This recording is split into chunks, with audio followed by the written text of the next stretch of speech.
বীরভূমের দাপুটে তৃণমূল নেতা অনুব্রত মণ্ডল, যাকে বিভিন্ন সময় বিভিন্ন মন্তব্য করতে মানুষ দেখেছিল, সেই অনুব্রত মণ্ডল 2022-এ তাকে সিবিআই তার বাড়ি থেকে গ্রেফতার করেছিল। সেই বাড়িতেই, বোলপুরের নিচুপট্টির সেই বাড়িতেই এবার ঢুকলেন অনুব্রত মণ্ডল। এবার তার ছবিটা একটু অন্যরকম। অনুব্রত মণ্ডল বাড়িতে ঢুকছেন, সাধারণ মানুষের ভিড়, তৃণমূল কর্মী সমর্থকদের ভিড় চারদিকে, তার অনুগামীরা তাকে একবার দেখার জন্য বাড়ির বাইরে ভিড় করে রয়েছেন। সেই সময় অনুব্রত মণ্ডলের চোখে জল। গাড়িতে করে যখন তিনি আসছেন, গাড়ি এগোতে পারছে না, সেই সময় তার চোখে জল।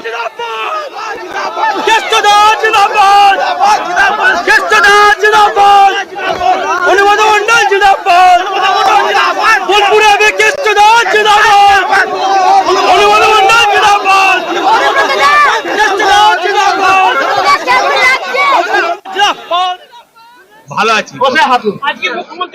মমতা ব্যানার্জি আসছে, শারদীয়ার শুভেচ্ছা।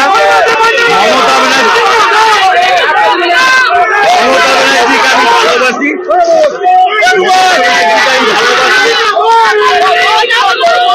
দিদি যেমন আমাকে ভালোবাসে, মমতা ব্যানার্জিকে গোটা ওয়েস্ট বেঙ্গলের মানুষ ভালোবাসে, অল ইন্ডিয়ার মানুষ মমতা ব্যানার্জিকে। দেখি শরীর পায়ের অবস্থা দরকার হলে দিদির সঙ্গে।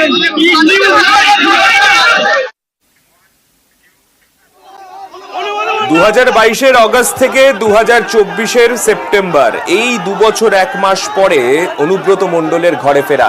আর সেই জন্যই বোধহয় অনুব্রত মণ্ডল দিল্লি থেকে, তিহার জেল থেকে বেরোনোর পর না দিল্লিতে না কলকাতাতে কোথাও তিনি থাকতে চাননি। সরাসরি ভোরের বেলা সকন্যা কলকাতাতে নামার পরেই শটান সড়ক পথে বীরভূমে চলে এলেন কেষ্ট মণ্ডল। উড়ানে চড়ে ভোর 4:30 নাগাদ দিল্লি থেকে কলকাতা নামেন অনুব্রত। হুইল চেয়ারে বসে বিমানবন্দর থেকে তিনি বেরোন। সঙ্গে ছিলেন মেয়ে সুকন্যা মণ্ডল। 4 ঘন্টার যাত্রার পর বোলপুরের নিচুপট্টিতে কেষ্ট মণ্ডল। কেষ্টর বাড়ি ফেরার দিনই বীরভূমে মমতা মুখ্যমন্ত্রীর প্লাবন পরিদর্শনের মধ্যেই সাক্ষাতের ইচ্ছে প্রকাশ।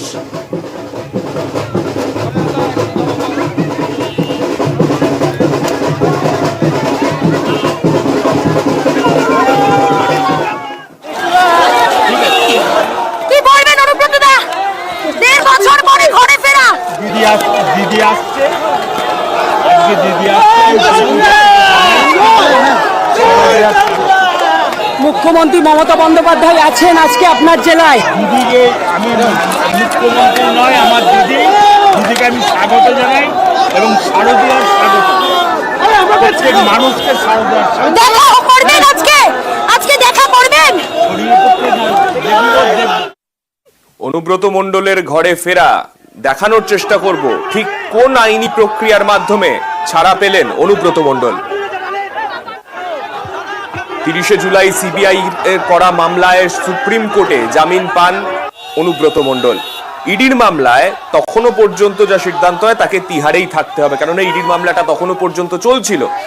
20 সেপ্টেম্বর ইডির মামলায় অনুব্রতকে জামিন দেয় দিল্লির রোজ অ্যাভিনিউ আদালত। আর তারপরেই 24 সেপ্টেম্বর অর্থাৎ আজকে বাড়িতে গেলেন অনুব্রত মণ্ডল।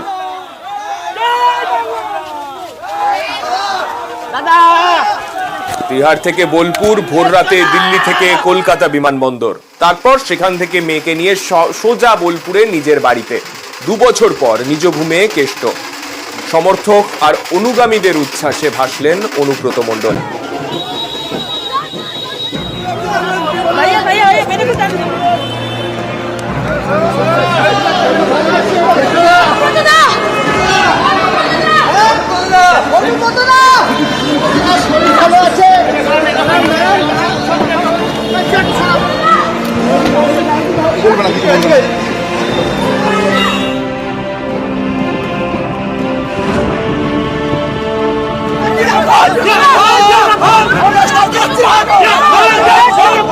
দু বছর পর পেলাম, 2.5 বছরের মতন।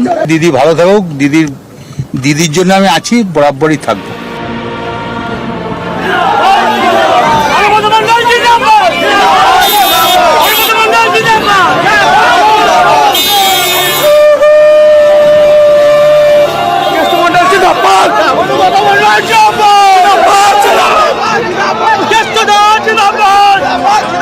Just to the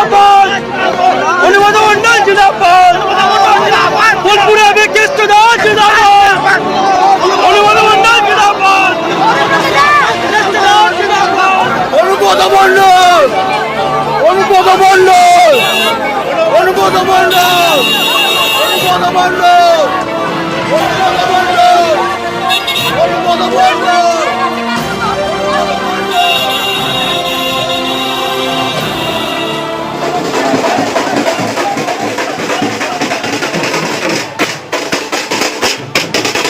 আমাদের দাদা বীরভূমে ফিরে এসেছে, আমাদের খুবই খুশি ও আনন্দিত, কারণ আমার দাদা এসেছে বলে পুজোর ঢাকটা আর একটু জোরে বাজাবো। পুজোর আগে দাদা ফিরে এসছেন, আমাদের গর্ব। ঢাকের বাড়ি বুড়বাতাসা একই আগেকার সিনে আছে, দাদা এসছেন, আমাদের হাত থেকে বলার কিছু নেই। আমাদের খুব আনন্দ। হ্যাঁ, আজকে দাদা ফিরে এসছে পুজোর সময়, এর থেকে বড় আর কিছু নেই। খুবই আনন্দ, আমাদের দাদা আরো ফিট হয়ে এসেছে।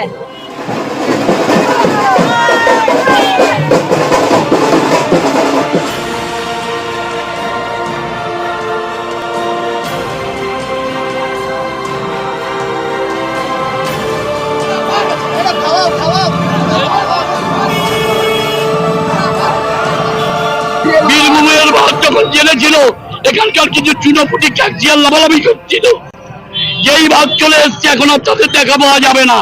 এই হিসাবটা আমরা 2026-এ বুঝে নেব।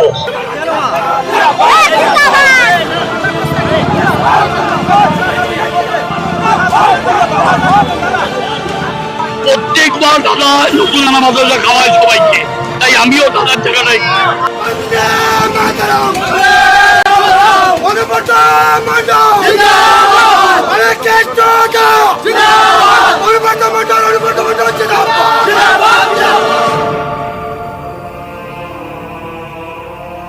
কথায় আছে কষ্ট না করলে নাকি কেষ্ট মেলে না, আর সেই ছবি আজকে দেখা গেল কেষ্ট মণ্ডলের বাড়ি ঢোকার পরে।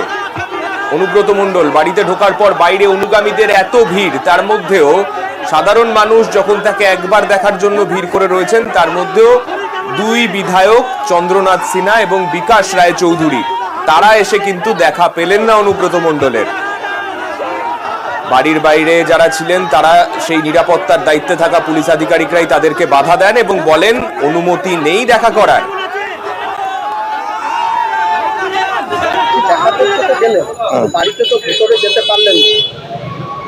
এখন তো ব্যস্ত হয়েছি, শারীরিক ভাবে আমরা নিশ্চয়ই ঠিক সময় যাব। দেখা হলো যেটুকু, এরপর আমরা ঠিক সময় পৌঁছে যাব। কিন্তু তিহারে গিয়েও এত কিছুর মধ্যেও অনুব্রত মণ্ডল কিন্তু ফিট হয়ে গেছেন। হেভিওয়েট অনুব্রত এখন অনেকটাই হালকা। 18 মাসে ওজন কমেছে তার 30 কেজি। স্মার্ট লুক, নিয়মিত চিকিৎসায় একাধিক অসুখও সেরে গেছে তার।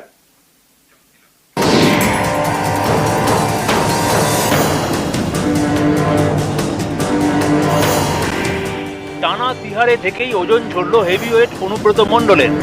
2 বছরে 30 কেজি ওজন কমেছে। তিহার থেকে জেল মুক্তির পরে যখন বেরোলেন, তখন একেবারে new look, bright T shirt, black jeans, বদল হেয়ার স্টাইলেও। অনুব্রত মণ্ডল হেভিওয়েট নেতা, গরু পাচার মামলায় সিবিআই এর হাতে ধৃত। 2023-এর মার্চ থেকে তিহার জেলে বন্দী। জানা গিয়েছে জেলে অনেকটাই ওজন ঝরেছে হেভিওয়েট অনুব্রতর। 2 বছরে ওজন কমেছে 30 কেজি। শুধু তাই নয়, বেশ কিছু রোগ সারিয়ে এবার বীরভূমে ফেরার পথে অনুব্রত মণ্ডল। দাদা, আপনার শরীর ভালো আছে তো? শরীর ভালো আছে তো? জানা গিয়েছে তিহারে থাকাকালীন নিয়ম মাফিক চিকিৎসা হয়েছে দিল্লির হাসপাতালে। বেশ কয়েকটি ছোটখাটো রোগ থেকে মুক্তি পেয়েছেন তিনি। অবশেষে তিহার মুক্তি অনুব্রত মণ্ডলের। রাত 9:20 নাগাদ অনুব্রত মণ্ডল বেরিয়ে আসলেন তিহার জেলের গেট থেকে এবং বেরিয়ে আসলেন গটগটিয়ে হেঁটে এবং আগের থেকে অনেকটাই বেশি কনফিডেন্ট। তার কারণ তার ইতিমধ্যেই ওজন কমেছে 30 কেজিরও বেশি। অনুব্রত মণ্ডল তিনি তার আইনজীবীদেরকে ইচ্ছা প্রকাশ করে জানিয়েছেন যে তিনি দিল্লিতে আর এক মুহূর্তও থাকতে চান না, তিনি ফিরে যেতে চান নিজের মাটিতে। এর আগে বেশ কয়েকবার দিল্লির আদালত চত্বরে হুইল চেয়ারে দেখা গিয়েছে অনুব্রত মণ্ডলকে। জেলে বন্দী থাকা অবস্থায় অসুস্থও হয়েছেন, এবার fit, slim look. News 18 Bangla.